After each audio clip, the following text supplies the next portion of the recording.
जो पिछले वाला अविश्वास प्रस्ताव आया था 2018 में, जिसका जवाब देते हुए हमारे नेताजी ने यह कहा था कि मैं तो ये कहती हूं कि हमारे जो आदरणीय प्रधानमंत्री जी हैं वो ना केवल बहुत अच्छे विकास पुरुष हैं, ना केवल इस देश को आगे ले जाने वाले हैं,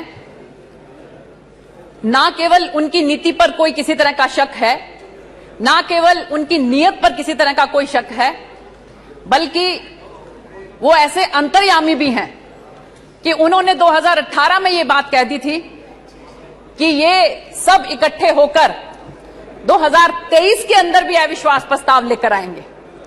और आज हम वही देख रहे हैं कि ये जो अविश्वास प्रस्ताव ये लोग लेकर आ रहे हैं, भानुमति का कुंडा जो ये बना हुआ है, तो मैं इसके विरोध में आज आप लोगों के समक्ष खड़ी हुई हूं।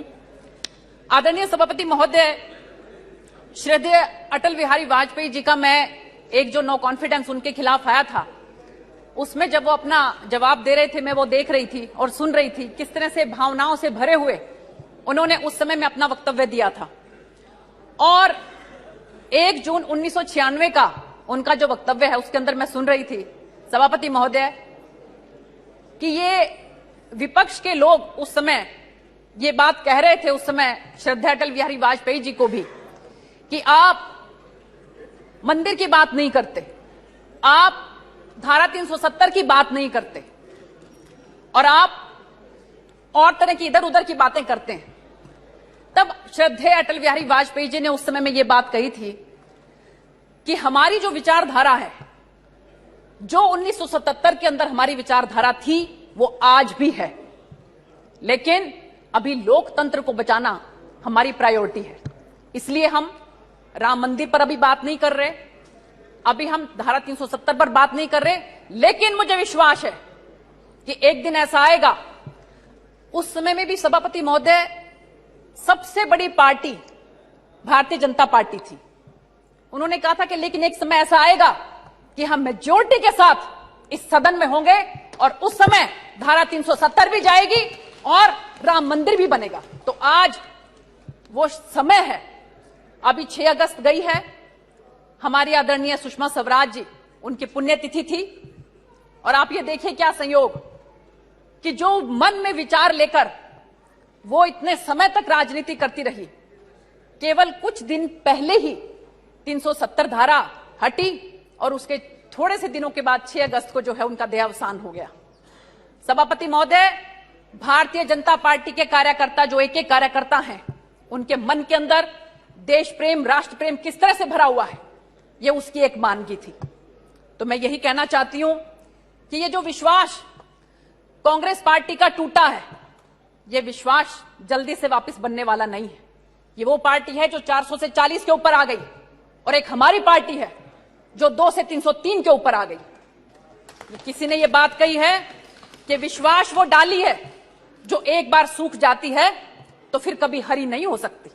अब ये चाहे कितने ही अलायंस कर लें, चाहे ये INDIA बना लें, चाहे ये घमंडिया बना लें, या कुछ मर्जी बना लें, लेकिन अब किसी भी कीमत पर इनके ऊपर लोगों का विश्वास नहीं बन सकता।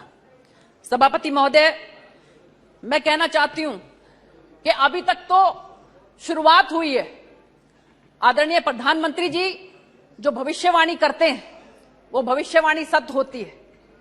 जो भविष्यवाणी उन्होंने की 2018 में कि 2023 में फिर से लेकर आएंगे, तो वो लेकर आए हैं।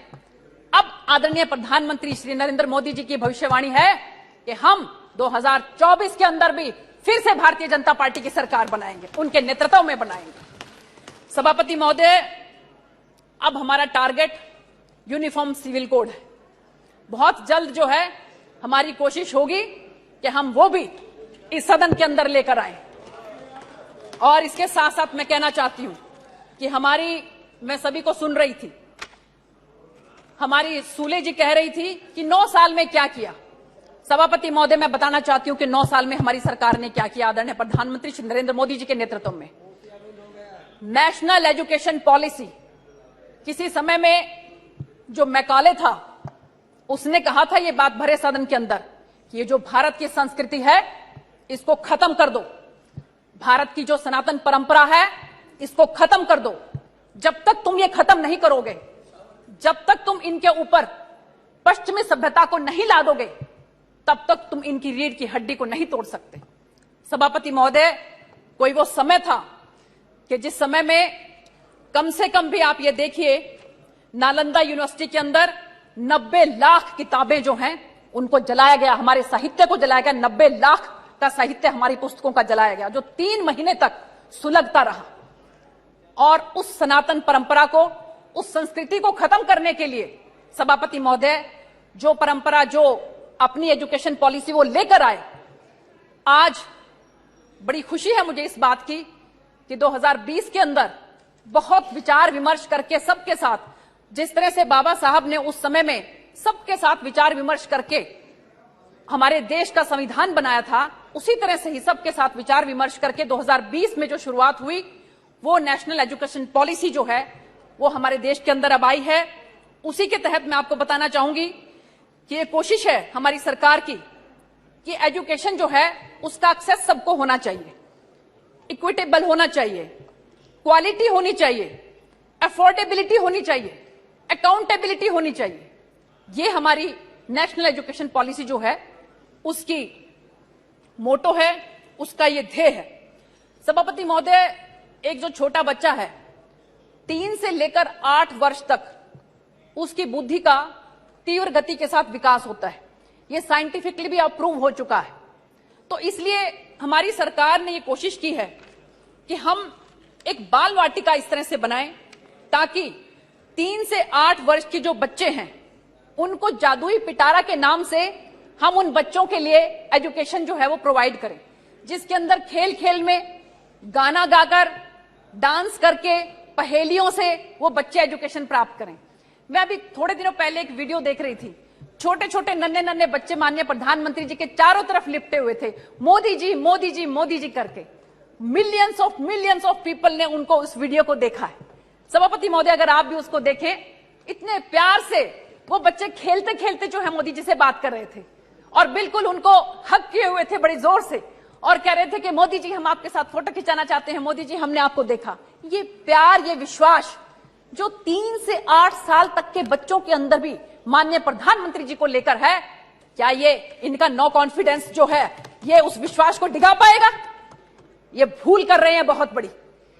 माननीय सभापति जी, मैं इसके साथ साथ कहना चाहती हूं कि उन बच्चों के अंदर चिंतन की भावना हो, उन बच्चों के अंदर तर्कशीलता हो, उन बच्चों के अंदर अनुसंधान की भावना हो।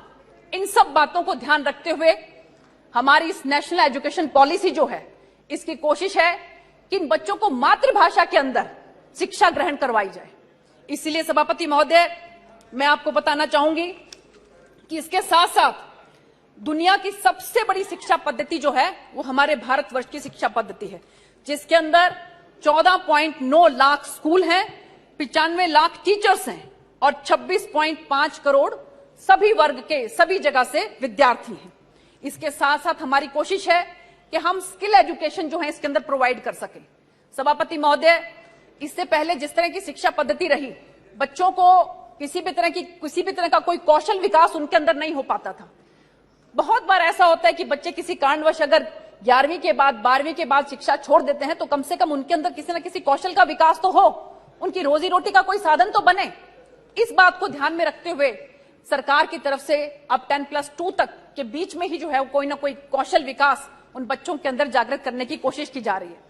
सभापति महोदय, इसके साथ साथ मैं कहना चाहूंगी कि मैंने मेडिकल साइंस से पढ़ाई की है, लेकिन मेरा शौक जो है, मेरा इंटरेस्ट हिस्ट्री में भी था। लेकिन पहले पद्धति ऐसी थी कि अगर आपने मेडिकल साइड ले लिया तो आप जो ह्यूमैनिटी के सब्जेक्ट्स हैं वो नहीं ले सकते थे। अगर आपने नॉन मेडिकल ले लिया तो आप कॉमर्स के सब्जेक्ट नहीं ले सकते थे।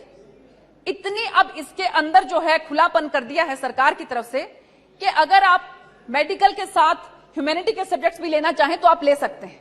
इसके साथ साथ आप ये देखिए कि 10+2 का जो सिस्टम है उसको खत्म करके अब 10th के बाद अगर 1 साल तक बच्चे ने पढ़ाई की तो उसको जो है सर्टिफिकेट मिलेगा। 2 साल तक बच्चे ने अगर पढ़ाई की तो उसको डिप्लोमा मिलेगा, और 3 साल तक अगर बच्चे ने पढ़ाई की तो उसको डिग्री मिलेगी।